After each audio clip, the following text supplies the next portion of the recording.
Welcome to another in the series of Idea Collider. I'm delighted to be joined by John Carroll of Endpoints News. There's Doug clucking away in the background. John, first of all, do you want to tell us something about you and your... Sure. John Carroll, editor of Endpoints News, which is a daily biotech newsletter that goes out to about 60,000 plus subscribers right now altogether. We've got a team of about 15 that includes about a half dozen different journalists scattered around the globe. We cover a lot about R&D at every stage of development, from preclinical through phase 3 to post-approval. And we cover the waterfront, everything in the United States and Europe and China and so on that attracts attention and is newsworthy is something that we try to cover. It's been interesting because I've been doing this all together in different formats, a couple different formats, for 17 years. And over the last 5 to 10 years, I'd say there's just been a huge increase in the amount of news. It's proportional to the huge increase to the amount of money that's been pumped into drug development over the last few years. Yeah. So that as the amount of money has risen in the industry, you also see the amount of news that's coming out of the industry rising at the same time. So it's been a fascinating time, particularly the last few years when things have just exploded. Yeah, and you just told me a stat about the number of biotechs versus pharma subscribers at Endpoints corporately. Well, we have a paid subscriber model, so we've got about 350 corporate subscribers, company subscribers, so that everybody at the company can have access to the paywall version of the publication. And then we have about 900 different individual subscribers that have the paid subscription. Altogether, including the large number of people who have free subscriptions, that's over 60,000. Nice. Yeah. Interesting. And growing fast. Yeah, and I've been a fan since day one. Great. So, of what you guys. I mean, partly just because of the editorial spin, right? And because I think a lot of reporting over the years has been dry and unopinionated, and we don't want to bore readers any more than we want to bore ourselves. But I think it's been this interesting rise in the quality of publishing, right, in our space. I think that folks like you guys and Matthew Herper at Forbes and Fortune, wherever. Actually, it's Stat now. Stat, anyway, yeah. yes. Sorry, apologies, Matt. But yeah, that because what you used to get was PR regurgitated through. Yeah, rewritten. I think that the key thing is just the whole thrust of what we're trying to do, and a number of other writers in the field are trying to do as well, is to do news in context.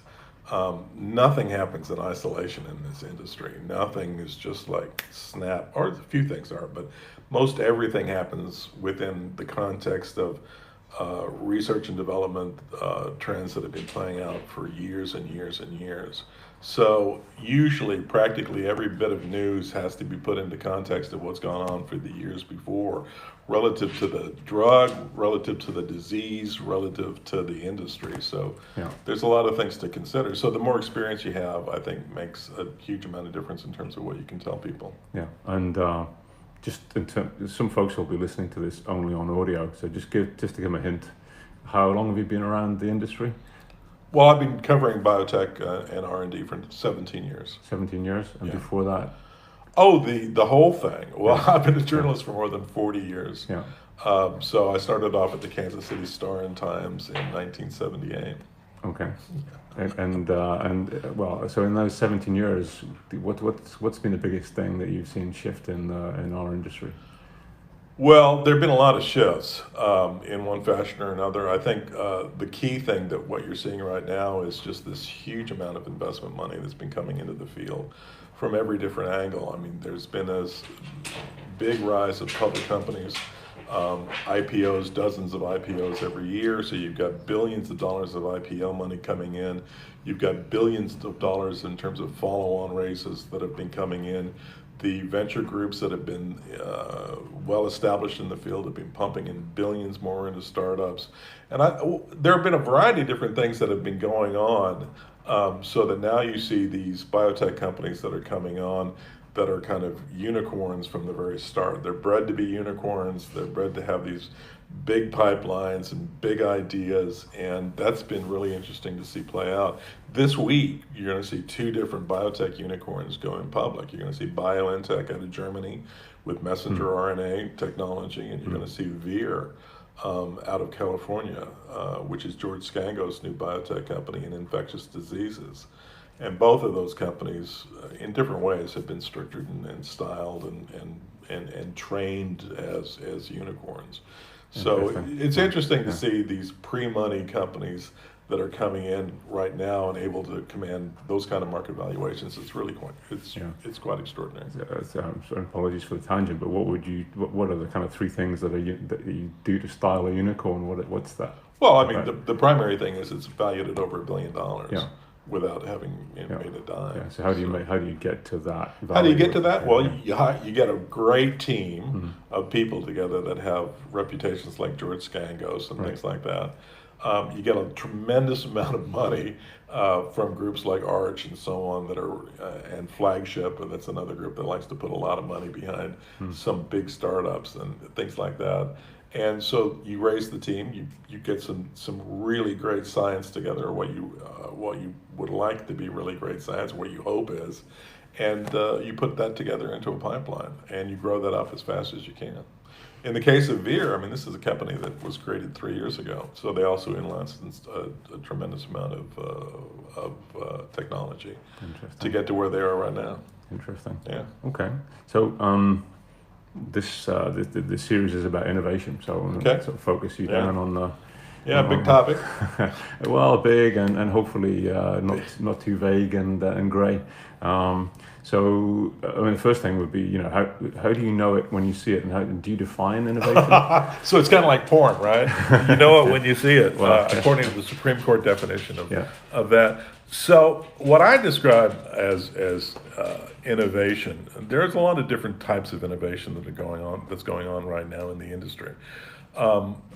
But what I see and where I find innovation most are in the small companies or in the startup companies, things like that, where people are pursuing different ideas. I mean, I love to look at companies like Moderna that is pursuing something dramatically new and different. The idea that you can make Coke cells with just the right signals to produce its own therapeutics. That's an interesting concept. That's a wild concept. So then it becomes, how innovative are you? Are you going to be able to do something like that in the kind of time span that is going to keep the interest of investors? Or is it going to be so big that you're never going to get there, or you're never going to get there in time to maintain that kind of market valuation?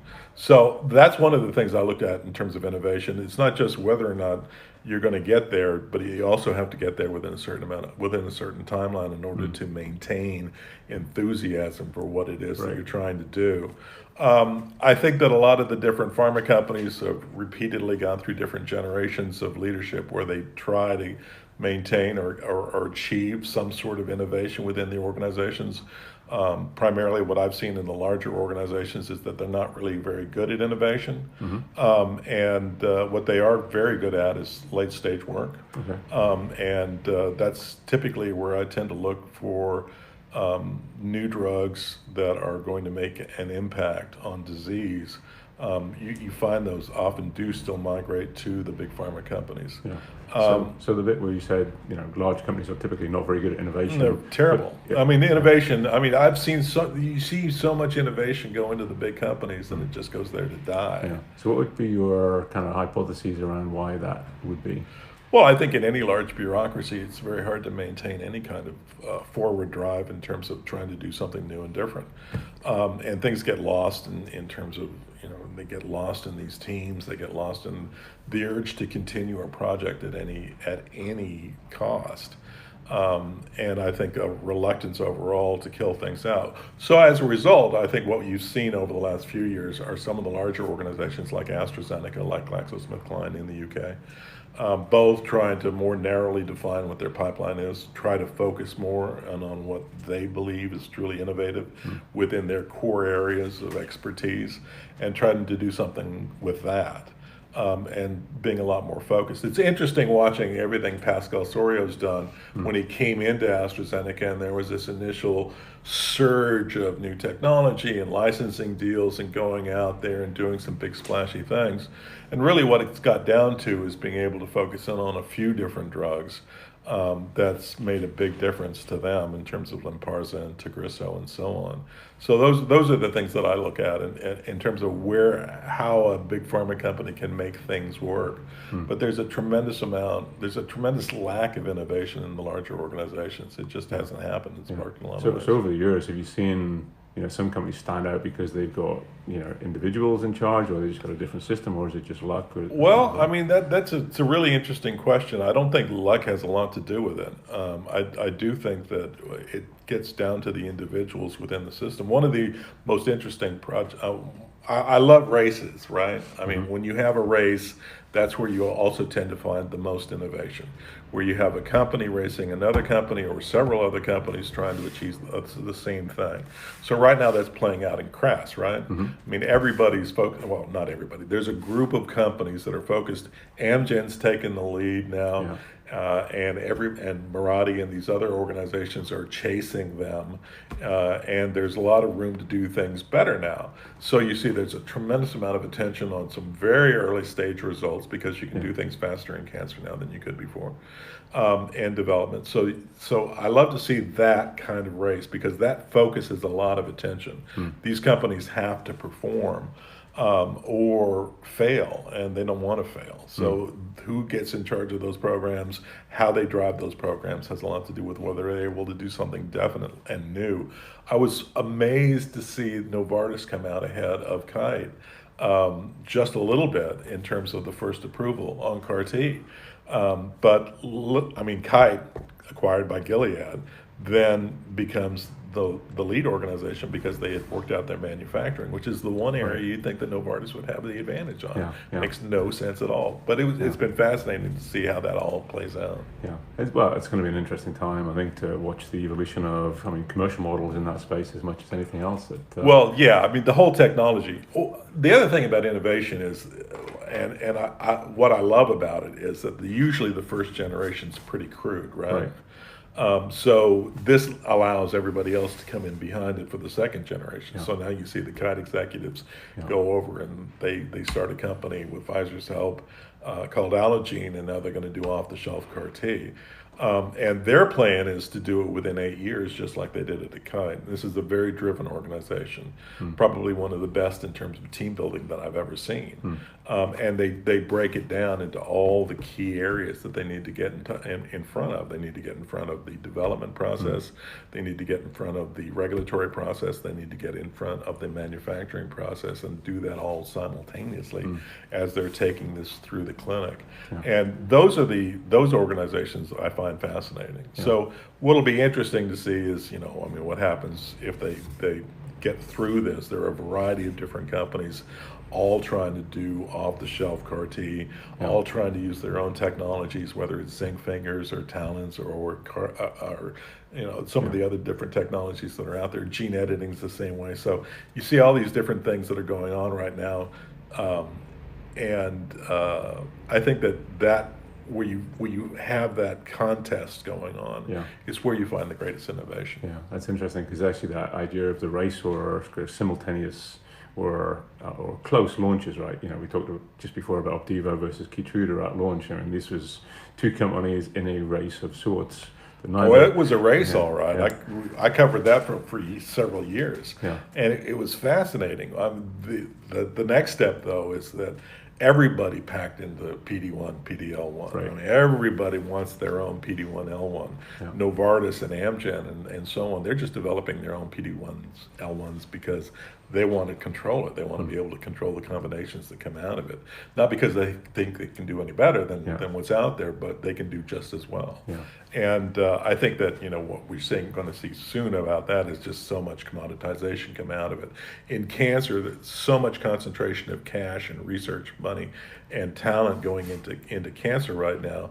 is driving this proliferation of projects that are all counter to each other. Yeah. And what you may well end up with is just very rapidly seeing a whole group of different drugs that do basically the same thing, Yeah. all out there and trying to claim it.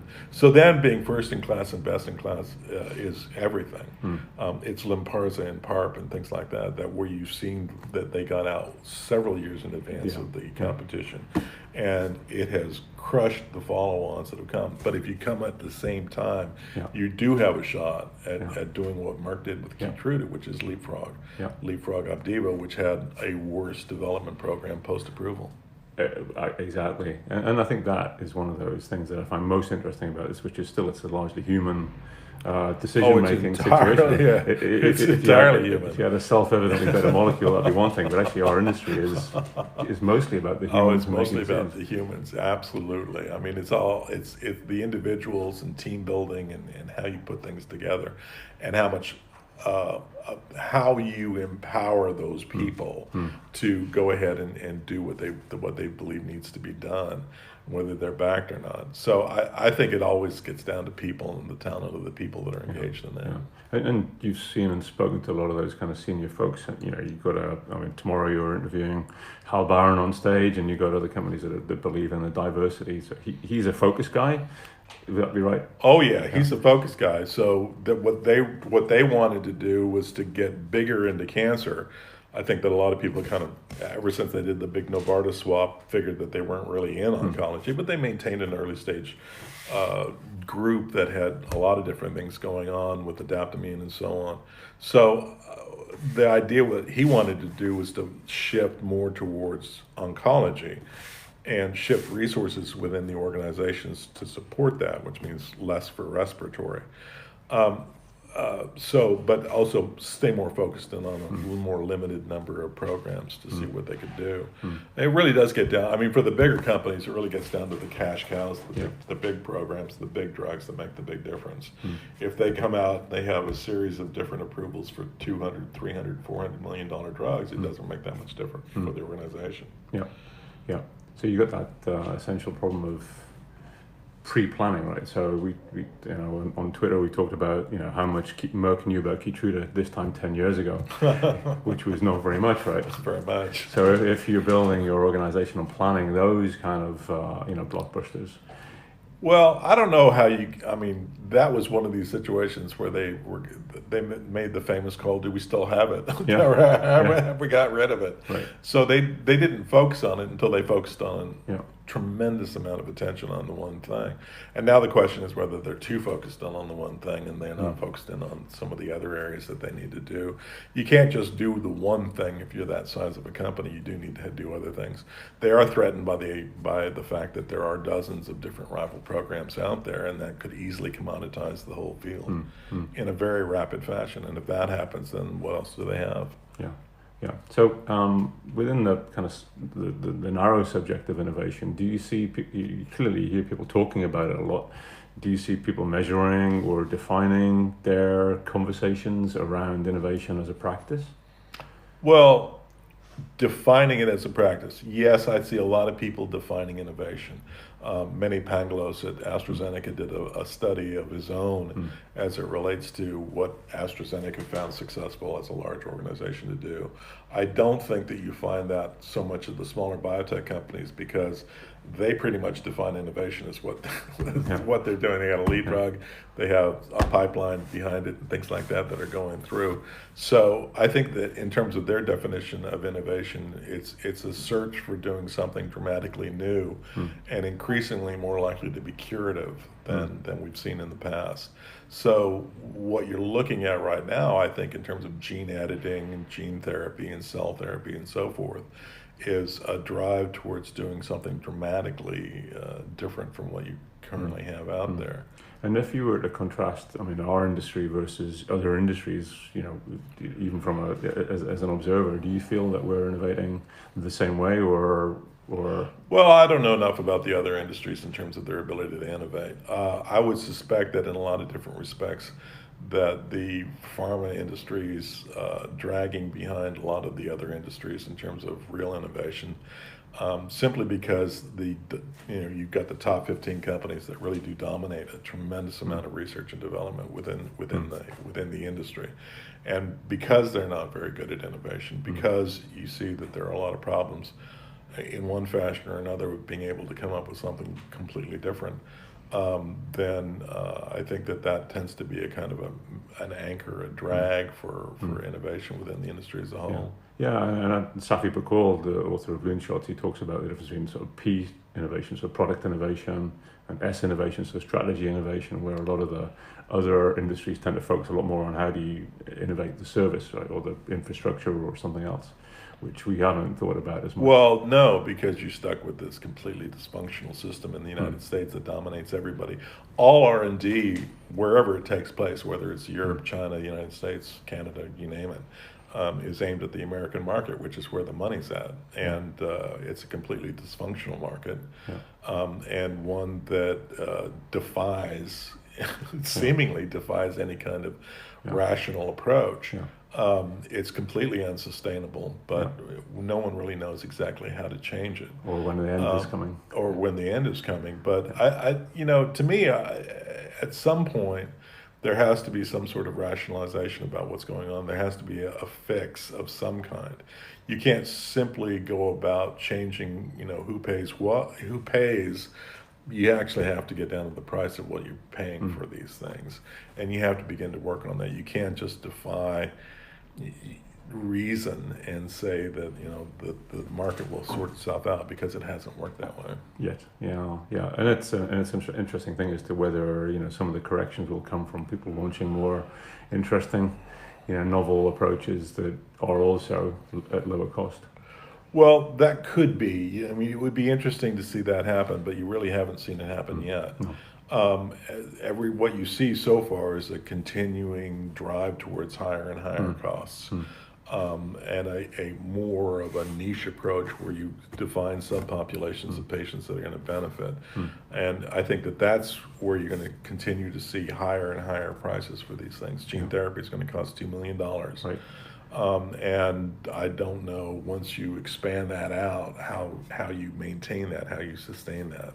You're going to see gene therapies initially start among handfuls of patients, literally handfuls of patients, but they're headed towards major markets, major diseases, and obviously you can't sustain that kind of a price. I will say that it is fascinating because a lot of the payers have found different ways to resist these things, and as a result, PCSK9, those drugs can't get out of the marketplace because they won't let them. They have found a variety of different ways, and you can really see how Gilead with hepatitis C created this whole defensive network among the payers, where they said, no, we're not going to pay that not for these mass markets, not for these big markets. We're not going to pay those kinds of prices. So at some point, you have to see some sort of a greater give in terms of what the market will bear. And PCSK9 is a fantastic example, right, of essentially being forced into having to think about the patient segments that will value, who benefit the most, right, instead of the kind of mass market statin replacements they wanted them to be. Right. And there was no way that they could be able just to replace statins like that, because they're just too cheap. They're just too easily available. So this year we saw, if you look at the number of approvals that came from outside the top 30 versus inside the top 30 pharma companies, it overtook that for already the first time. Well, biotech companies getting their own approvals. It's a fascinating thing to watch, right? It used to be like 5 years ago or 8 years ago, what you had is a biotech company would come along, they'd develop a drug, they'd sell the drug, they'd sell the company, and somebody else would take it over and take it from there. Pharma companies are really good at commercialization, if nothing else.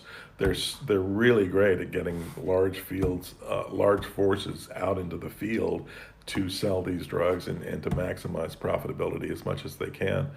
But now you're seeing that there's enough money being pumped into the industry so that a biotech company can raise enough cash to take a drug all the way through development on its own and get it out there.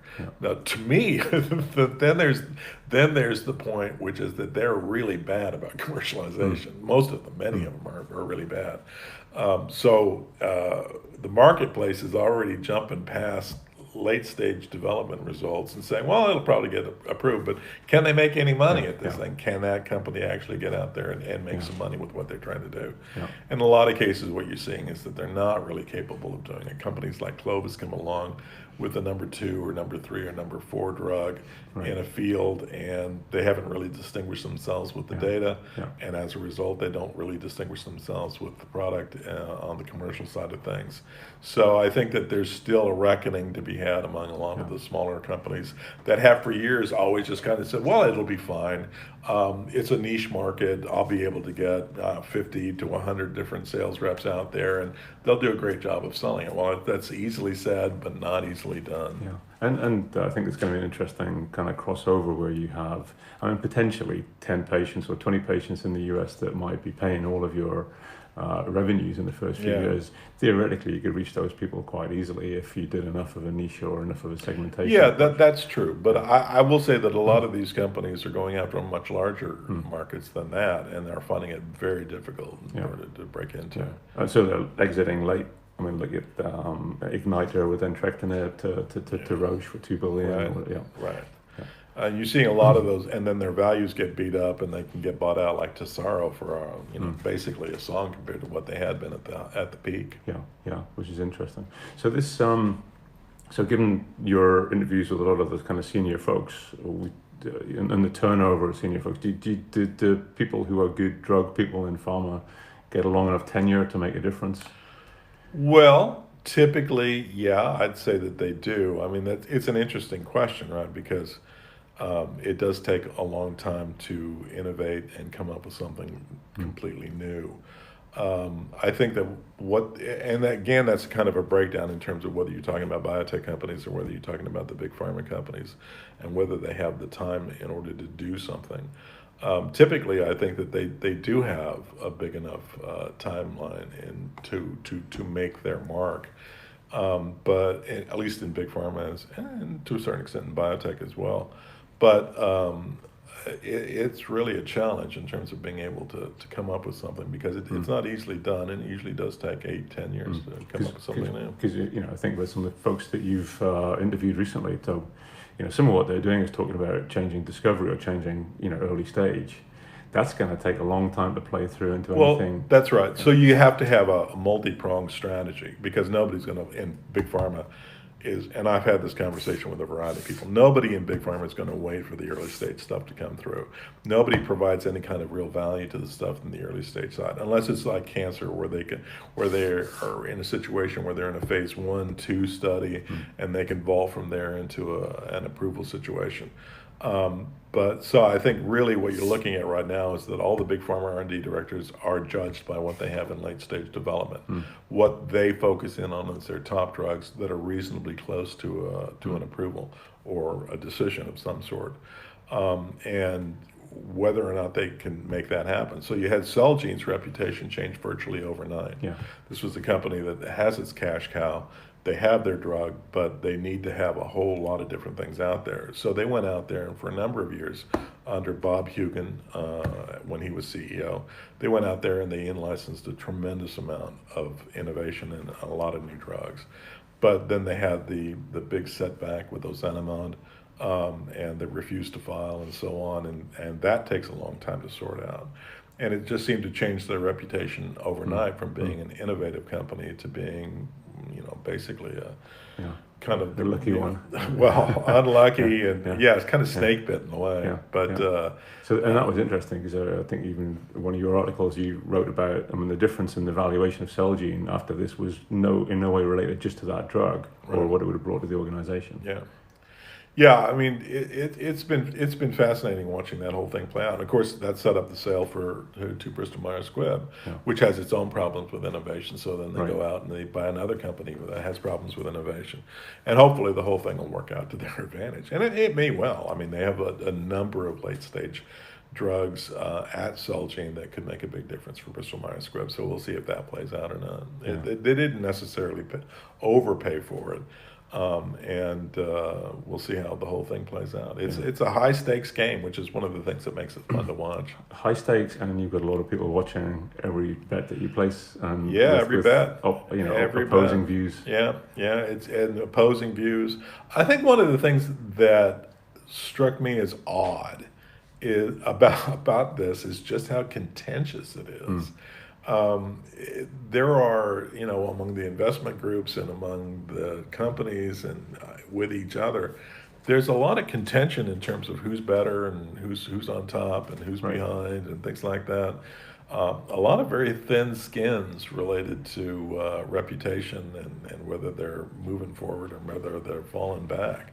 So that struck me as unusual. I would have thought that they'd be more focused in on, what was important to them Yeah. in terms of developing drugs and establishing their reputation that way. But there's a lot of back and forth. I think there's a lot of it, as you say, A lot of hubris. Hubris, and the Yeah. valuations change that much based on whether people think that you're good at development or Right, not. or not. Exactly. And you shift that reputation overnight. Yeah. With poor decision Overnight. making. Yeah, you make some bad decisions, or you allow somebody else to make bad decisions, and that can hurt you Yeah. badly. Yeah. So if you were kind of forecasting 5, 10 years, what are the things that excite you about our space in terms of innovation? Well, it gets back to gene editing. It gets back to cell therapy and gene therapy and what's going on in those areas. I think that what you're seeing right now is this, this initial explosion of gene therapy now that you've got the first couple of approvals and everybody following in behind that with hundreds of different programs and everybody making adjustments for what's going to happen there. So, when I look at that, I look at some of the technologies that are gaining, real sway in the industry. And you see something like CRISPR-Cas9, which is kind of what I call the AK-47 of Right. research and development right now, CRISPR-Cas9 and gene editing. It's the kind of technology that is easy to proliferate. Almost overnight was in academic labs around the world. Right. And whether or not, I don't really think that CRISPR-Cas9 itself is going to be the final technology that Yeah. makes it all the way to the Yeah. to the commercial zone. But it certainly opened up doors everywhere and focused a huge amount of attention on gene editing, Yeah. and got so much energy packed into this field at a very rapid pace that it's going to make a huge difference. Yeah. In a lot of different ways, it's like Jim Ellison and CTLA-4. I think that he opened up this door on immuno-oncology, and everybody said, "Whoa, there's so much stuff here that we go after." Yeah. Yeah. And that's been interesting to watch. So inevitably, those will become the old technologies that open the way, that open the doors to the new technologies. But that's all playing out at a pretty rapid pace. Because it's an interesting environment, right, where you got a bunch of we call them kind of adjacencies, adjacent possibilities, right? So you got gene editing, you got chemistry, you got nanoforming molecules, you got a bunch of things that you could do. The AK-47 reference is an interesting one, right? Because the AK-47 succeeded not because it was the best gun, but it was the best at not jamming in the field, right? Right. You could put that in the hands of an untrained army, and in very rapid periods of time, you could have an army, you could have a revolution. I mean, it's really funny. And it didn't jam in the face It of didn't jam. It worked. which is a big thing, yeah. Right. Yeah. And you didn't actually have to point it so much. You could just Right. So we may be at the cusp of learning a bunch of stuff that we couldn't have known 5 years ago. Well, yeah, and the kind of things that they're going after right now, it's pretty big game. Yeah. I like the fact that you're talking about some diseases that you're trying to get after and trying to cure these diseases, Right. rather than make some sort of incremental process Yeah. or progress with the the symptoms of the disease and so on. Yeah. At the same time, of course, you still have something like Alzheimer's, which is nothing but a disaster zone. Yeah. And you wonder whether they would have been a lot better off if they just stuck with the drawing board for another 10 years rather than just thrust themselves into trials. And some of the folks that were involved in, I mean, you talk about, the late stage development organization, but, there's some companies that have made some pretty significant decisions to continue studying the same stupid study. Same stupid thing. I mean, it's like data doesn't mean anything to some people. Yeah. It's like, we've got this particular drug, And we believe it's going to work despite the fact that time after time, other drugs that were built exactly the same way didn't work. Yeah. And then tragically, not only did they not work, they actually made things worse for patients. That's Right. what you saw with the base programs Yeah. that came through, where Merck really demonstrated quite convincingly that base was the wrong way to go. Yeah. It didn't work, and it could harm patients, Yeah. and actually made cognitive processes worse for the patients that were Yeah. taking their drug. Yeah. Now, once they had been through that, you continue to see base program after base program go through all the motions and fail one after the next, until, of course, you had the whole disaster at Biogen and the notion that they were going to be able to succeed where everyone else had failed. And it continued to gain a lot of credibility in the investment community, despite the fact that it was clearly nonsense. Yeah. Just nonsense. Dangerous nonsense. So that, to me, is one of the things that I can't explain. I mean, there just seems to be no rational thinking sometimes in some of the organizations that I cover. Yeah. And if these are the organizations that would tell you that data are everything in their world, but it's clearly not true. Yeah, everyone talks about following the science. And follow the science, exactly. Follow the science as long as it supports everything that you've been maintaining for years. Exactly. So on the kind of undercurrent, right? So we talk about innovation with some folks. They just go straight to digital, or they go straight to clinical trial innovations. Do you see a lot of those kind of enabling? So actually, first of all, digital therapeutics. Where do you think that's going to land? I really don't know. I mean, in a lot of different ways. I don't think I've studied it well enough to give any kind of a sensible answer to that. It's a very interesting field. One of the emerging areas that I've been thinking about a fair amount is AI and machine learning. You've got a tremendous number of some really smart people that are engaged in that right now. So I'll be curious to see where that's at. But a lot of this stuff, that's really the 10 to 20 year process, right? Yeah. Because you're just looking at some different, kind of proof of concept projects that are going on right now in terms of whether you can do something within a certain timeline or not. But you're not really going to see whether you're going to have any drugs come out of it and how that's going to work out for a while. So I do like some of the new technologies, and digital obviously is one area where the ones and zeros might lead you to a drug, which is an interesting idea. And I think everybody tends to dive into these things with varying degrees of success. I think a lot of times companies just do it because they're expected to do it. And they feel like if they're not investing and exploring in it, then they're going to be held to task for that, which is probably true, probably for a good reason. I do think that if you go into an area like AI and machine learning, you see that it follows a classic kind of technology cycle of the beginning with a tremendous amount of hype, a ton of money going into it, followed by failure and disappointment, and the quick collapse of this thing. And then about 10 years later, you see that the hardy survivors have stuck with it and done something real with it. Yeah. And I think we're at the beginning process of that wave for a long time. I had a chance about 30 or 35 years ago to hear Peter Drucker talk about technology waves and technology cycles in Dallas. And he came to downtown Dallas to talk to a bunch of executives there about, basically about innovation. And he was saying that technology innovation in the United States always played out the same way. I always played out with this initial hype for something brand new, and then it would just it would crash. And that's exactly what happened with railroads in the 19th century. They had this huge hype. They attracted all this amount of investment capital, and then everything crashed and then leveled out.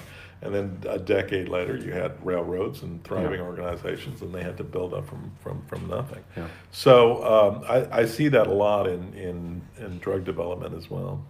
So, and then under the hood, you've got the people looking at innovations in clinical trials, innovations and clearly you've got folks like the regulators who are almost pushing harder than they ever have. Yeah, I think the FDA right now is the hardest driver in terms of trying to push for that. And there are a lot of different considerations. The FDA knows that patients don't really want to be in a trial where there's a 50-50 chance that they're taking a placebo. Right. Yeah. And so that calls for a lot of different changes in terms of how trials are organized and designed. and whether or not you're actually testing against the placebo, maybe doing a delayed start or something like that, so that you get them the drug at some point, and prove whether or not it works.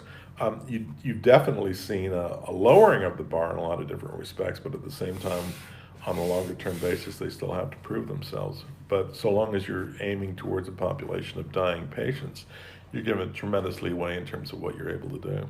Yeah, and Not so easy to do in cardiovascular or diabetes and these areas. Well, for now, I think that kind of tension between, what you study, what you measure, what's approvable, what's approvable up front versus later. Well, I think oncology is kind of breaking the waves in a lot of respects in terms of what you can do in a clinical trial. And then there will be different ways of trying to apply those lessons into the other diseases in one fashion or another. Yeah, absolutely. Okay. And you mentioned Peter Drucker and his thoughts on innovation. Are there any other kind of, anyone that you'd hold up there as a kind of, pioneer or a real guru of how to think about innovation when we think about it? Well, I have not really. I think that's something that a lot of people are trying to think about and trying to do some things with. I don't really see a tremendous amount of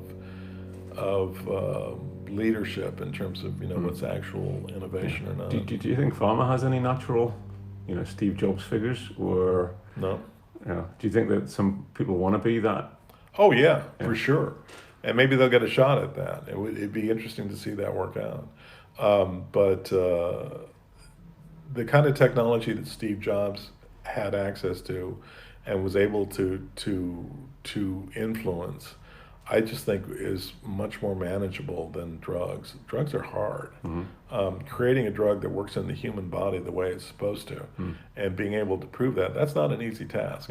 So it'd be interesting to see 10 years from now if that has emerged. But right now, what you still see is a field where every drug entering phase 1 has a 90% chance of failure. That's not the sort of thing that lends itself to gurus and people who can have achieved great things. You see it every now and then. See really good, yeah. But I mean, when you see the different researchers like Jim Allison and so on that succeed, again, it's more like because they open the door towards these big things, these big fields. Yeah, because it's interesting when you ask these questions of folks, they go back to say, Levinson or, the kind of old age Genentech or whatever, but there are very few kind of current folks that will say, I would follow him or her anywhere. Art Levinson has been invisible for 5 years now at Calico. I mean, there's been this whole area where he had been so prominent at Genentech in terms of what he had done there, and the organization that continued to produce major drugs for Roche, which absolutely desperately needed them. But at the same time, now he's kind of disappeared, hasn't he? You don't hear from him at all. No, well, not much from Genentech either, to be fair. Well, I mean, give Roche credit. I mean, they've had some big drugs come out, Ocrevus and Hemlibra and so on. I mean, and they've changed things. Maybe not enough of those big drugs, but they have had some big drugs come out. And do you see, Calico, and then the move to the Amazons and Googles and so on in the world? Do you see any entrance of the kind of tech world into the pharma? Well, I think tech world's going to make a huge difference in terms of healthcare and how it's delivered. At least for a third of the population that's really into it. I mean, I see my wife with her Apple Watch, and I mean, she manages so many different things. There's so many different ways you can use technology to monitor a patient, and the vital signs, but also psychologically in terms of how they're behaving and everything else like that. And there's so many different ways to follow patterns of behavior right now using technology that it'd be something that you'd be able to tell whether somebody's on their meds or not or what's going on. So I think that there's a huge opportunity to use technology in terms of the management of these therapeutics, and as healthcare becomes more and more about therapeutics, becomes about the drugs that you're taking. I think that that's going to really play out in a major way Yeah. on a mass population basis. Yeah. But I do wonder, I mean, it's going to be restricted to the people that are into the technology and the ones who can afford it as well. Yeah, and actually then, and geographically, so I'm a huge fan of the UK's opportunity going forward in the healthcare, pharmaceutical, biotech space. I mean, clearly everyone continues to talk about the US as a source of money and funding and investment and market. China is the other one. What do you see in terms of the big players in the next few Well, years? I think that China has emerged over the last 4 or 5 years. China's basically created a pharma industry from scratch. You see these companies like Beijing and so forth that are, Zai Labs and everything else. And there's this super amount of cash that's been going into these companies, so much so that you got to wonder how sustainable that is. Right. But they see that there's an opportunity to very quickly establish themselves as pharma companies in what is a lightning fast development of a healthcare market where there had been nothing. So this is one of the things that Paul Hudson, the new CEO at Sanofi, was talking about. He said, we don't have to change the system. We just have to create a system. Right. And the pharma companies see tremendous amount of opportunities there, where you see Sanofi and AstraZeneca and these other companies that see a huge rise in the amount of money that they're making from drugs there. So they're going into the country as fast as they can. You have these companies inside China that are being created very, very quickly, where they're not only just licensing in the drugs and commercializing the drugs, but also creating pipelines of their own, and organizations with hundreds and hundreds of scientists doing different things. And a lot of it's a knockoff, right? Yeah. I mean, a lot of it is just like saying, oh, I can do a PD-1, I can do a PARP, I can do this, I can do that. And they can. I mean, that's where it's going to start, and that's a logical place for it to start. Yeah. But these organizations, if they build them properly, they'll be innovative. They'll be able to come up with some new things, and that'll influence the rest of the world. So it's fascinating watching everything happening in China at such a rapid pace. I mean, just like blink and you miss something important. Yeah. And so you wonder if it's sustainable. You wonder if they're lending themselves towards a real ugly situation, maybe temporarily. But you do get the sense that something big is happening at a rapid pace, and that it is there to stay. Yeah, no, it's going to be interesting because they have the benefit essentially of a closed loop healthcare system too, right? Payers and regulators and everything's closed loop in China. Yes. Everything is closed loop. Yes. Yeah. And that's one of the reasons why it's able to establish itself so quickly. Yeah. We've eaten up a lot of time so far. Ask about you and your thoughts on books and life and the universe. What are you reading, and which books have been the most influential on you? I generally don't ever read anything about biotech or pharma when it comes to books. I spend like 60 or 70 hours a week in doing That biotech stuff, and pharma. yeah. So whenever I pick up a book, I try to have it be something completely different. Just take my mind out of it. And you can't soak in this stuff in all your waking hours, and a lot of your sleeping hours too, it turns out. But so I'm reading *Sapiens* by Harari. Which is a different way of looking at human evolution and how we got to where we are today. Those things fascinate me a lot. Read a novel called *Good Morning Midnight*, which involves basically two people, one in space and one in the Arctic after the world ends. And that was a different way of looking at life, and had a very powerful ending. I wasn't really very happy with the beginning, or particularly the middle, but the ending was just so powerful that it really moved me a lot. So those I try to go outside. I try to go outside and do something that just forces me to think about other things. Yeah. And you still have that glint in your eye. So on a Monday morning, what is it about this industry that keeps you excited? Yeah, exactly. I mean, how do you work 60, 70 hours a week and keep it fresh? For me, it's just like every story is an opportunity. It's like a jigsaw puzzle. I mean, how do you put together a story of 5 or 6 or 7 or 800 words where you can not just talk about the news, this happened, but the significance or the relative significance of what's going on in a broader context, because everything fits into a trend. I use news to illustrate trends so that you can, and I do it over and over and over again. And to me, I always find it interesting to be able to say, this is the way this fits into some larger whole, this bigger picture of what's going on in the industry right now. And so long as I can continue to do that's what keeps my attention, and that's what keeps me going. Nice. And I guess the final question: anything that you wish that I'd asked you that I didn't ask you? Not a thing. It's funny because I ask the same question at the end of every interview I do. Yeah. And inevitably people say, these are some shorter interviews. I specialize in the 15-minute interview. Yeah. I haven't got there yet. Well, you'll get there. I mean, if you do what I do, it's like, I got to know about the science, I got to know about the technology, I want to know some things about the company. I'd like some color in terms of how this thing came together, but I can do pretty much everything that I need in 15 minutes. And I always wrap it up and I always say, well, is there something else that we haven't covered that you wanted to get to? And inevitably they'll say no, that they covered it all. Or they'll repeat themselves about something that they wanted to say that they had already said. No, I think we got it. Excellent. Thank you so much, John. Thank you. We appreciate it. Thank you. Sure. Good stuff. Thank you. Cheers. So I won't edit it too much on the way out.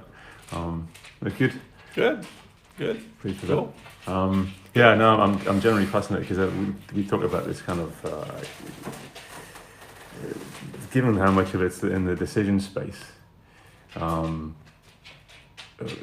We talk about our kind of idea that we've lived in this prediction paradigm in our industry for such a long time that everything's predicted. So the biology is predicted. We know the science. We're going to follow it through because this means that this will happen when we get it into humans. And you say you've got this essential complexity of the biology. People ignore that and they go, "Oh, that's predictable, right?" So you do probability of success. You do the commercial forecast. You do everything in the to predict everything. And then you realize all of it was wrong, and you knew it was going to be wrong, but you continue doing it. And you continue, and even after that point, you continue to do it. Yeah. And you see them go out, and go at it, and go at it, and go at it. Yeah. And they're absolutely determined to, and they're convinced themselves that they're going to make the difference. Yeah. I mean, there was this whole series on 5-TH6 for Alzheimer's. Yeah. And all the way through it, there was one failure after the next on 5-TH6. And the last group was Axovan. Yeah. And they had taken a drug that had failed and bought it for practically nothing. And they were absolutely convinced that this was going to succeed. Right. And of course it didn't. Yeah. Well, and you've still got some people out there, some very smart people that think, 5-HT6 could have, if only they had it. Yeah, if only they had it and it was their drug and that they had designed it better. Yeah. But, obviously there's something defying, it's not working. So, go on to something else. Ask it a different question, yeah. And then you got I think the good news about it, if you've got like 1,050 studies on Keytruda going on, the ones that you expect to work probably won't, the ones that you don't expect to work might, and somewhere in the middle, their overall approach towards going with chemo as the first combination was brilliant. I mean, in retrospect, I mean, that was the way to go. Yeah. And this whole CTLA-4 thing now has to be reorganized, and they have to do it differently. Yeah. High tumor mutation burdens, not going anywhere right now. Well, even that's interesting because you look at a few more patients in the AstraZeneca study would have looked positive instead of negative, and but I think that's really where people are going to learn intriguing nuances. They'll find stuff they didn't expect. I mean, if they can narrow down the population to the right profile and things like that. Yeah. But in terms of timing, though, I mean, you don't have an open-ended period of time in order to get at it. You've got to be able to do this within a relatively short period of time. Yeah. Well, when we published that thing a couple of years ago about how many drugs now are peaking and declining within 3 years of launch. Right? So Gilead being the classic example, but it's 30% of drugs now hitting their peaks within the first 2 years and then coming down. Yeah.